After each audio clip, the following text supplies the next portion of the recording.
98.3. Kirko Bangz. What's up with you, man? How you doing? You all right? I'm good, man. I'm happy to be out here, man. Appreciate y'all. I know you are currently on tour, man. Bun B, that's a big deal. Let's talk about Yeah. that, man. Let us know what's going on with you, because we haven't talked to you in a while, brother. What's going on? Well, right now, I got the single called Ho. You know what I'm saying? As we all know. You know what I'm Okay. saying?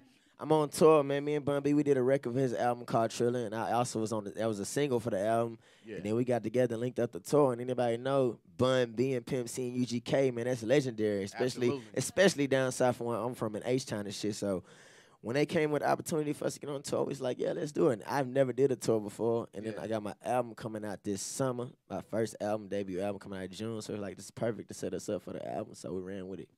That's crazy, man, because, I mean, you a young dude from Houston, Texas, man, and you got people like Bun B, you got Pimp C, R.I.P. to Pimp C. Y'all know about UGK, right? Please tell me y'all know about UGK. Okay.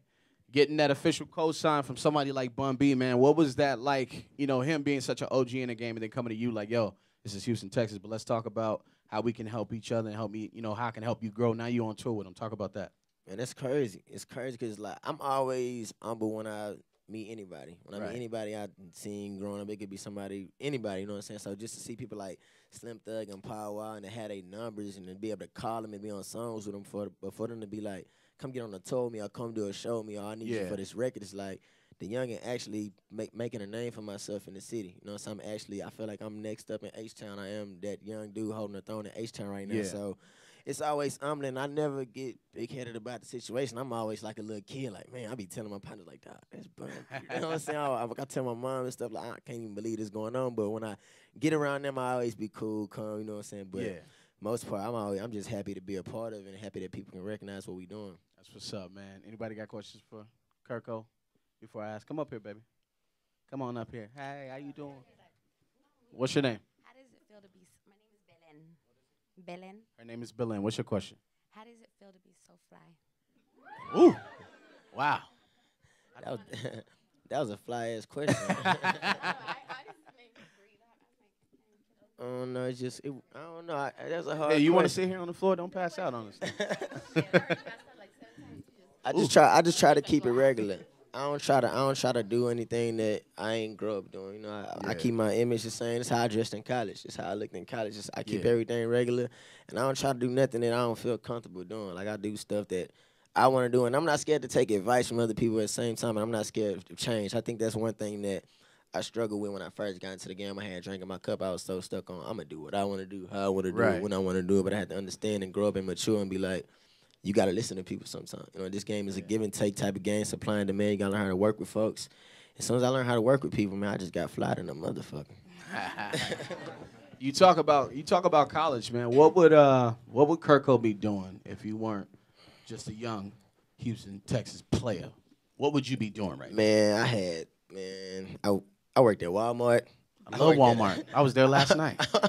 I worked at Academy. I even worked at a chemical plant for 2 days. That shit was hell. I could never see myself working a regular job, man. I mean, I commend everybody else doing it, but I couldn't do it. So I always knew I would have to do something different. It was either rap or basketball for me, and I was always a little dude. So basketball just it was kind of hard. And so when I got to college, man, I really always just stuck with rap. The way I got into rap, I never had nothing growing up. Like, I was broke than a motherfucker. Like, I was a kid going to lunch, asking people for lunch money to borrow, and my partners can say that shit is true, you know? So dig that, yeah. I had holes in my shoes and shit, but I always knew, man, my struggle was what was going to turn me into something. I always used my struggle for motivation, so that's how I got into rap, and I just started talking about the shit I was going through, and it paid off for me. My question to you is, man, I mean, coming from Houston, Texas, you got people, you know, we talking about from Paul Wall to Mike Jones to Slim Thug. Houston, Texas rap was at the top of the game maybe, you know, 5, 6, 7 years ago, whatever the case may be. What do you think is going to take to put y'all back at the forefront like you were? Because I don't really feel like that unity is there like it used to be. So what do you think it's going to take to put you guys back on top like Houston rap used to be?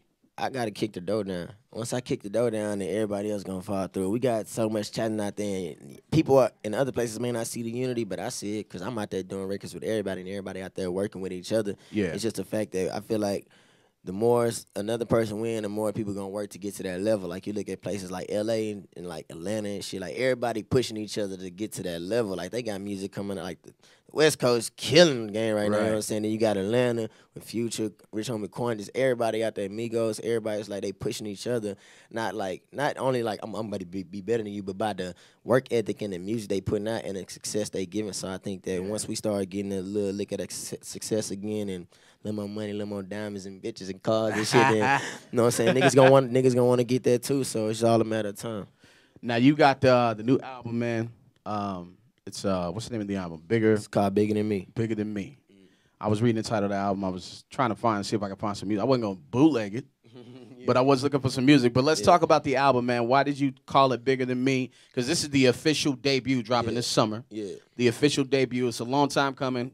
Drinking My Cup came out 3 years ago. So now you got the official swing. debut. Huh? Still out here playing, you know what I'm saying? Still out here doing my thing.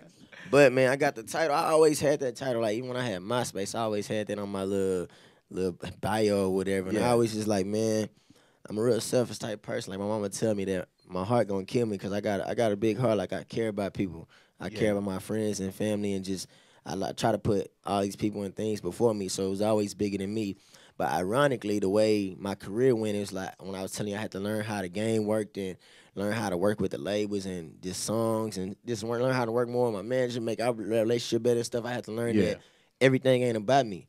Everything ain't about me. It's other people that's I gotta take care of. But in fact, I gotta do these interviews. I gotta come to the interviews happy and turned up. Like you would have called me like a year and a half ago and I did this, I'd have been so boring. No, I did catch you about a year and a You know half what ago, I'm not too saying? long ago, at a show we did out in Mesa. Yeah. And I don't know what was going on, man, but it was just like you were not trying to talk, deal, or Let me tell you, none man, of that. I man. had to learn, man. I wasn't happy. I wasn't in a good place. You can have money, you can have everything, but if you ain't right with yourself, if you ain't happy, it ain't gonna matter.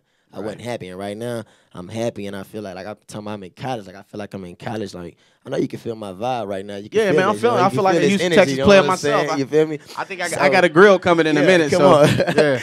But I just had to, man, just learn how to work the game, man. And that title just happened to just work with my life and work with the label and stuff I was going through, and it all fell into place. What about the features? I know you got Bun B on the album. I know you got YG, Yup. Yo Gotti. Yup. Any other heavyweights you messing with?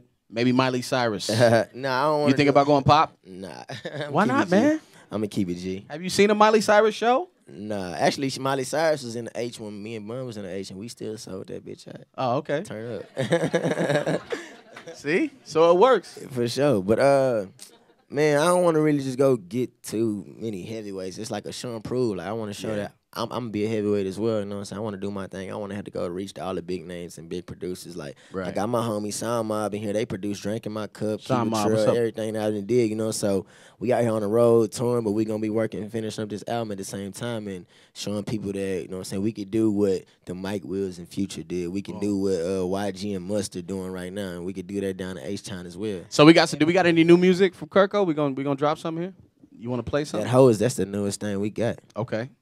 Let's talk about that then, man. Let's talk about the Hoes record. Why you calling girls hoes, man?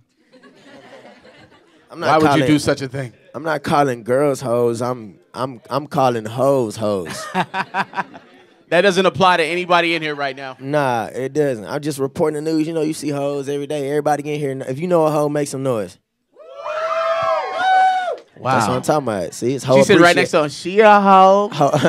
I ain't gonna lie. It's she just a hoe. it's just some little hoe appreciation shit going on. You know what I'm saying? I'm just reporting what we see. You have to appreciate the hoes. You gotta appreciate them all. Look at my man. But yeah, man. We just actually had a homie from the Bay, Pilo. He sent the beat. Well, no, he actually sent the YG. YG had the hook on it. We was like, man, this nigga talking that crazy shit, but we fuck with that shit. So I did my verses on it. I sent it to Yo Gotti. He did his shit, and we put it out. And of course, people like, man, you calling women hoes and shit. But it's like, I'm just talking about the shit that I see. You know what I'm saying? I'm telling you now, I know ladies in the world. I grew up with my mom. She's a single parent. I could talk. I got stuff on my album about those. I got stuff on my album about girls going to college and school and all that shit at the same time. Yeah. But I got songs about these hoes too. You know what I'm saying? So You got kids? no, sir. Okay. Don't have none. No.